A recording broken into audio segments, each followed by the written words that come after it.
Car मिली। हैरानी वाली बात यह थी कि सौरभ के घर से कुछ ही दूरी पर यह कार मिली थी, जिसकी तस्वीर हमने आपको दिखाई। और कार के अंदर 52 किलो, जो हमने आपको सिल्लियां दिखाई थी ना, 52 किलो सोने की सिल्लियां मिली। सोने की कीमत करीब 40 करोड़ बताई जा रही है। अच्छा, जो घर का सामान था उसकी कीमत आप राउंड ऑफ करेंगे तो इतनी नहीं होगी, इससे कम ही थी। यानी फ्यूचर प्लानिंग में चल रहे थे सौरभ शर्मा कि घर पर अगर छापेमारी हो रही है तो चलो जितना कुछ बरामद होना हो जाए, ये बचा रहे आगे के लिए।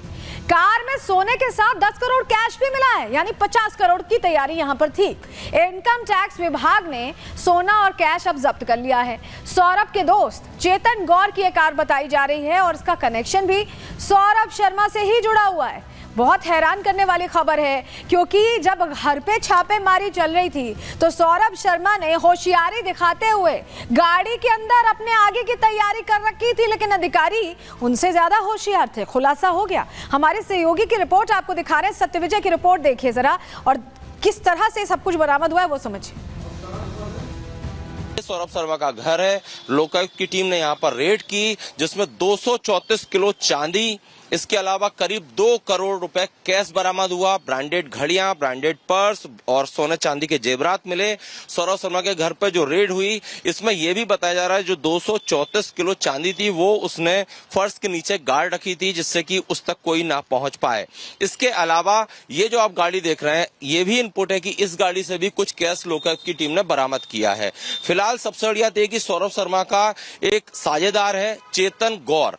चेतन गौर के नाम से रजिस्टर्ड गाड़ी भोपाल से सटे मंडोरी गांव में मिली। उस इनोवा क्रिस्टा कार से करीब 52 किलो सोना और 10 करोड़ कैश मिला, और वो गाड़ी थी ग्वालियर पासिंग। अब सौरभ शर्मा के पास जितनी संपत्ति, जितना कुछ मिला है, उससे आपको लगना चाहिए कि सौरभ शर्मा बहुत बड़े आसामी हैं, बहुत बड़े बिजनेसमैन हैं जिनके यहाँ छापा पड़ा। लेकिन सौरभ शर्मा क्या है ये भी जान लीजिए। परिवहन विभाग के पूर्व सिपाही रह चुके हैं।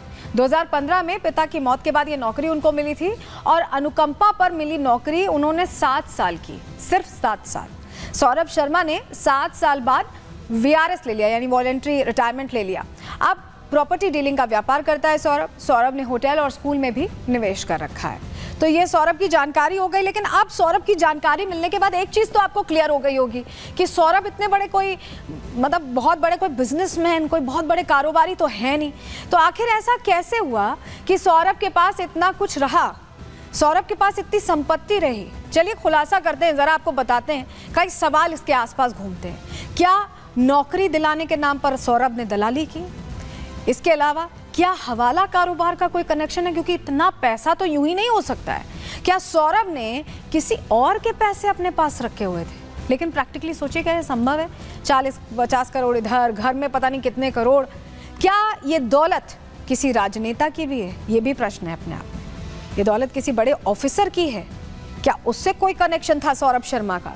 ये तमाम सवाल हैं जो सौरभ शर्मा के घर पर जो छापेमारी हुई है, उसके बाद जो खुलासा हुआ है, उसके बाद कहीं ना कहीं खड़े होते हैं। और अपने आप में ये भी समझिए कि 7 साल के, मतलब अगर आप एक पुलिस अधिकारी के तौर पर नौकरी कर रहे हैं तो भी क्या ये संभव है? यहाँ तो यह सिपाही था, सिर्फ सिपाही, और 7 साल में इतनी दौलत। तो कुछ तो कर रहा था सौरभ शर्मा जो किसी को नहीं पता है। रिपोर्ट देखिए।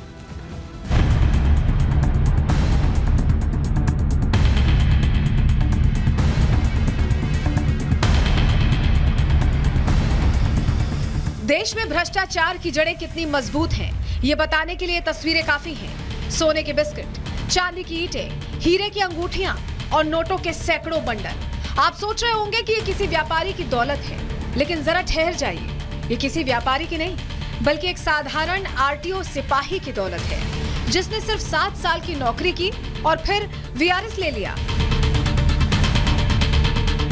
इन तस्वीरों को देखकर आप जितना हैरान हैं, उससे ज्यादा हैरान वो अधिकारी हैं जिन्होंने इस पूर्व RTO सिपाही के घर छापा मारा।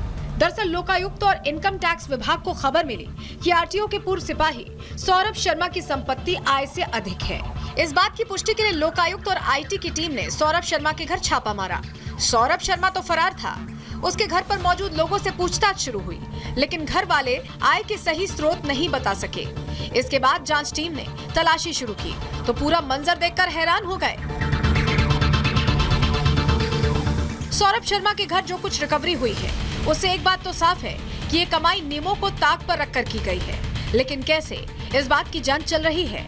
अब सवाल ये है कि क्या सौरभ शर्मा ने इतनी संपत्ति सिर्फ 7 साल की नौकरी में बना ली?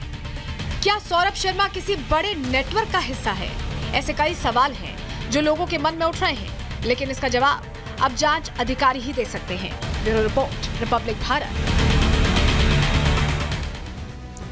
तो अब जांच चल रही है और उसके बाद ही खुलासा होगा कि आखिर सौरभ शर्मा का कनेक्शन किससे है जो इतना बड़ा पैसों का पहाड़ सौरभ ने खड़ा कर लिया।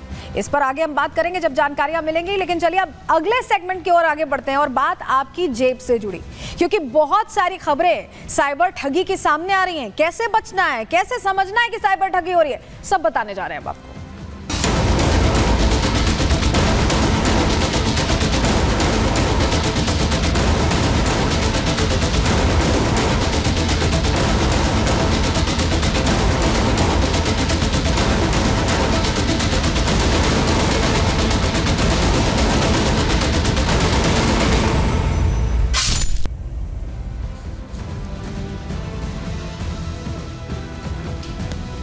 साइबर फ्रॉड की घटनाएं लगातार बढ़ती जा रही हैं और जो साइबर जालसाज है ना, उनकी नजर आपके बैंक खातों पर, आपके जेब में पड़े कार्ड्स पर, आप पर है। क्योंकि अलग अलग तरीके से, कभी डिजिटल अरेस्ट करके, कभी फ्रॉड का बहाना बताकर, अलग अलग तरीके से आपसे पैसे खींचे जा रहे हैं और आपको समझ नहीं आ रहा, आप बहुत लेट समझ रहे हैं, जिसके चलते पैसे वापस भी नहीं आ पा रहे हैं। लेकिन हरियाणा के फरीदाबाद में जो घटना हुई है वो एक इंजीनियर के साथ हुई है। कैसे ये घटना घटी है, क्या हुआ है, सब आपको अब बताने जा रहे हैं, क्योंकि आपके लिए समझना जरूरी है कि कहीं आप साइबर फ्रॉड के जाल में तो नहीं फंस गए, कहीं आपके बैंक अकाउंट्स को खाली करने की तो नहीं तैयारी है। चलिए सबसे पहले खुलासा ये करेंगे कि क्या हुआ है, ये हरियाणा का फरीदाबाद का मामला क्या है, क्योंकि एक इंजीनियर के साथ जो खुद कंप्यूटर साइंस की इस तरह की पढ़ाई करके आते हैं, उनके साथ इस तरह का फ्रॉड हो गया। कैसे डिजिटल अरेस्ट किया गया, क्या हुआ है, पूरी जानकारी आपके सामने रखने जा रहे हैं। चलिए खबर पहले आपको बताते हैं।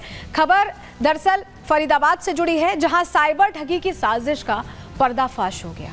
पता कैसे चला बताएंगे। ठगों की एक गलती ने पूरी साजिश को सामने ले दिया। उनकी एक गलती भारी पड़ी उन्हें और उस इंसान के लिए बचने का रास्ता निकल गया। 6 दिनों तक एक इंजीनियर को डिजिटल अरेस्ट करके रखा गया।